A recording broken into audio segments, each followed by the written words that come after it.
Future State, Superman, Wonder Woman issue 2. Dan Waters writing with Lila Del Duce on the art. This is, of course, Superman. John, that is, has made this pact with the sun, Solaris, to have a fight. Meanwhile, we find out Wonder Woman has agreed to race the sun god. Yeah, and this picks up pretty much right after the end of the last issue where John was falling out of the sky. Yeah. He wakes up in the fortress and she's like, "Yeah, you were sort of conscious enough to let me bring you back to here." But some really effective coloring right from the start. Like there's this blue and the panels of the fortress, and then all the red of the alarm going off and on. It's really effective. Yeah, but the basic gist of the issue is that they effectively swap places, and Superman has the race with the moon god's horsey. Headless mule. There you go. That's horsey.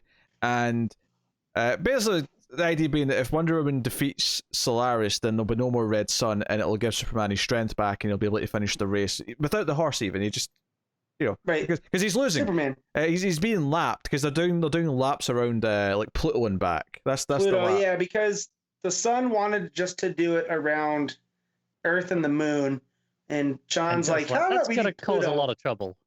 Yeah. Basically to give her enough time to do what she needs to do. Yes. And of course she does succeed, as you'd expect, by basically heating Solaris up so much that it kind of goes into that blue star phase where she explains it was I wouldn't say technobabbly, but it was all dying sun color. Yes. Right. So therefore no longer red, and therefore no longer making John weak. Problematic. Simple stuff. Kind of epic in scale, but simple stuff. So John then wins the race because he just zooms past him at that point. Punches him anyway. Yeah. Yes. The big thing though is that John never takes a day off, and one of the things that he has to do every day about 10:30 is he has to fire this blast into a black hole to save a planet that's near it, because otherwise it will consume the planet. But they have to also be in orbit, so it has to be the same time every day, and it has to sort of keep the same sort of pull.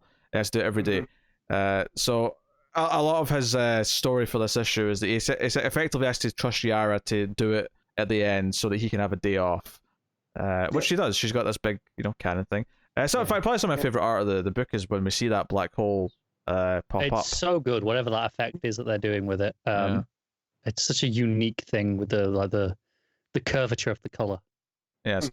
Obviously, the 2-page spread where Superman punches the sun god, and then we just see the human version of him flying back through space in a full-page spread afterwards. Very probably the big dramatic, artistic moments of the book. I love the way the sound effects are on both of those pages and the way they're really effectively used. You got the boom, the big boom in the fire, and then the falling effect that is behind him. Yeah, it's nice. I don't even know what that's saying. It ends with an M, whatever it is. Yeah, I just don't boom know again. Exactly. I think it is just the boom. Yeah, it's just boom again. Yeah, because you sort of see an outline of it rather than the full letters. But it's a really enjoyable issue. That's enjoyable for the characters and their interactions and how they think. And it ends with saying "Good Morning Earth" again, kind of like at the start of the first issue. Although the first issue was just "Good Morning Metropolis." But if I have any sort of critiques, is that it's so out there and this ridiculous big ideas that it's playing with, that I almost wish it had a bit more time to really, because there's so much exposition explaining what the race is going to be and how she's going to destroy the Solaris, that I'm like, that's could have been a bit more digestible. I feel like I get bombarded that I didn't really take some of it in, and I'm just kind of vaguely going, she turned it into another color, it's fine. That's it. No, but I do like how they swapped roles, whereas he's handling the mythological, right? She's handling the more science aspect of it, and they both play to their, they're playing to the strengths by going against their norm, which I really like. That's I always like the Superman team up stories that allow them to do that. Is this the first? This feels like a very traditional, almost like a Batman Superman story. Yeah. Right? Well, I mean, this is called the planet's finest instead of the world's finest, which I think is a pretty good summation. That's a nice touch. Is this the first time I've heard John reference the fact that he's an atheist? because he says he doesn't believe in gods at one point in this issue, and it stuck out to me because Superman typically like doesn't say that. No, but I think- you know, with all of their stuff, it's kind of, I use it as like it's the Thor corollary, right? That in the MCU you have to say like, yeah, Thor is the god of thunder and Loki's the god of mischief. However, they're kind of like Superman in that they're almost above humans, but there's still Tangible immortality to them. beings. Yeah, because you've got to have a way that you can defeat Loki, right, or keep Thor sidelined somehow. I'm not really talking about that. I'm not talking about how I'm not talking about how it fits with the DC character. I'm just talking about the idea that Superman isn't usually presented as an atheist, but here there's a line of dialogue where John kind of sounds like an atheist. Well, to me, it was kind of like, yeah, I kind of know what the difference is because they're usually just super beings. They're like a different plane of existence, not necessarily gods. Read it differently. I mean, more agnostically is how I would say I read it, in that he doesn't believe in gods, and I think that is why I think Matt was kind of on the ball here with the Thor comparison. He doesn't believe that they're actually gods, but that doesn't mean that he doesn't believe in a god above all of that. But he doesn't believe these beings are gods. You know, in DC, they call it the one above all, right? Yeah. Kind of for here, but no, I get what Pete's saying though, because Clark, in and of himself, is still a farm boy from Kansas, right? Like, there's still something to it. It's like, yeah, I'm Kryptonian, but maybe there's something more. Whereas John's almost that, you know, it's like, yeah, whatever. Like, I could see Clark going to church every Sunday still. Yeah. John definitely does not. That's kind of what I'm getting at, is that it's different from Superman. That's kind of my point, is that this is different because I don't think Clark would typically say something like this, where John, I mean, I can see Connor's read on it and just being that he doesn't believe in multiple. It's kind of like how in Avengers Captain America says, there's one God. Yeah. It doesn't look just like that. Yeah. And I thought it was an interesting line. It stuck out to me because it felt like something that I don't think that typically you'd write Superman to say something like that, but I think it's interesting that they're separating John and saying no, he would say this. He's still Lois' son. Don't forget that. Right, and that's kind of what I do analytical. Think this issue and the first issue of this, out of all the Future State stuff, has established John's character more than any others. I mean, the John of the future is what I mean by that. Mm-hmm. In that, I get a read that no, he is trying too hard. He is a bit of a workaholic, but he also backs everything up with evidence and likes scientific answers to a lot of things. He likes to be able to understand it, which I didn't exactly get anything like that in Justice League, for example, which maybe isn't fair. But I got less. I didn't get that much either in the first issue of Superman and Metropolis. No, this definitely feels like a John that I'm familiar with, but also like a step forward. It feels like an older version. He is different than his dad. Which is important because you look at Batman and all of his different kid figures, and Dick's kind of the same that way, where he took what Bruce had done and just did it differently. And that's how he stands out. It's an interesting topic to bring up because I don't like Superman and characters like that. Like it almost doesn't make any sense for them to believe in a god. But the weird thing is because you're in the DC universe and we have things that are like monitors and Perpetua, and we have these types of characters which are essentially gods, just in a different way. I mean, listen, I think I disagree with that fundamental statement that it doesn't make any sense for them to believe in God. Well, but that's why it's belief, though, right? And now we're getting into philosophical stuff. Is like that's right. That's what makes it one of the core arguments from Christianity, at least, is the uncaused cause, and it's how it can fit with anything scientific, right? You can still accept the Big Bang and be deeply religious because it's fine. God caused the Big Bang. Anything that you can trace back to a point where you can't go any further, and you just say, right, and that was God. I'm sorry I brought this up.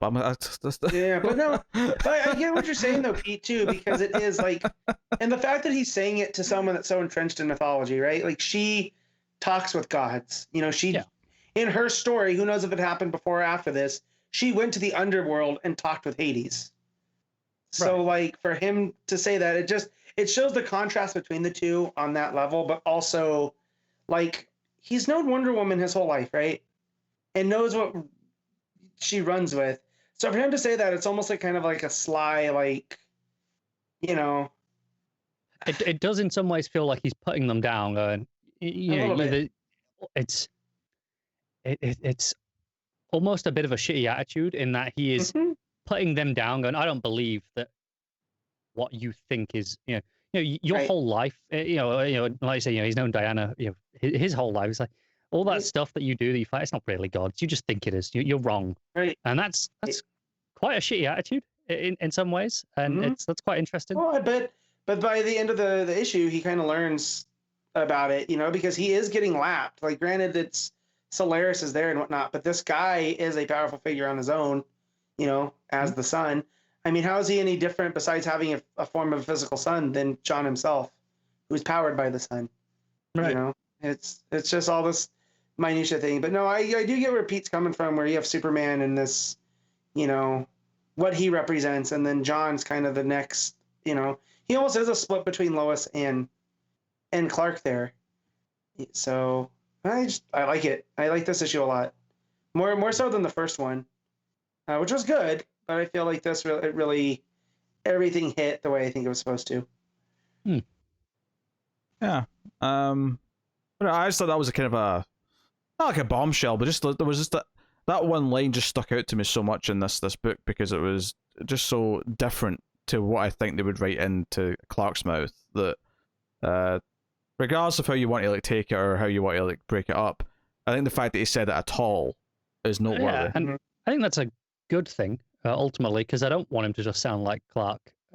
Oh, Right. no, not at all. No. It makes sense. It's almost because if you do read it as a kind of a even agnostic, if not atheist, kind of read, it's kind of almost like Superman is an older character. He comes from this time where the idea of the Christian values is deeply embedded into Americana and all that, right? And even today, even though he doesn't talk about it as much, he still kind of comes from that era, so you still kind of associate a little bit with that.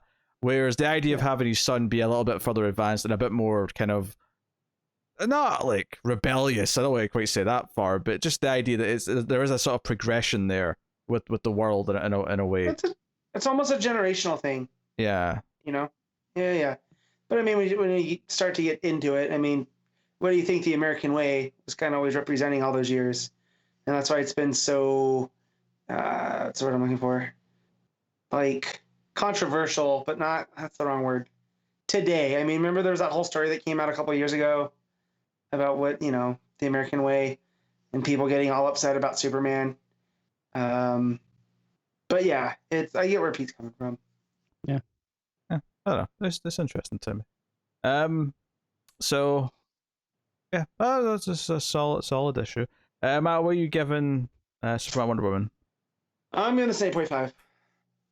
Connor? 8.5. Damn it. I'm going a little lower. I'm going to say a straight 8. Like I say, some of the big ideas and the sun god and stuff, it's so just like I could have done with that being more digestible and just introduced in a. Basically, I'm saying maybe a third issue to sort of maybe not just feel that these are just taken as granted, which is sometimes where I have a problem with like super like high concept mythological stuff is just thrown at me without the nice sort of more natural lead in. Kind of what you're saying here is you feel like John and you need the sign, you need the explanation kind of given to you in a reasonable way. Yeah, I can't just accept it. I need some rules. Yeah, I need some rules here. I mean, this is why he doesn't like magic stuff. Yeah, pretty much. But when I do like magic stuff, it's usually because the characters are so good and compelling that it overcomes whatever else is going on. And John, to an extent, but definitely Yara kind of embody that. And the relationship here is also super interesting. So there's still a lot of good stuff going on here. There's good art to behold. But I guess what I'm just saying is that I'm just not quite as over the moon in love as perhaps you two are.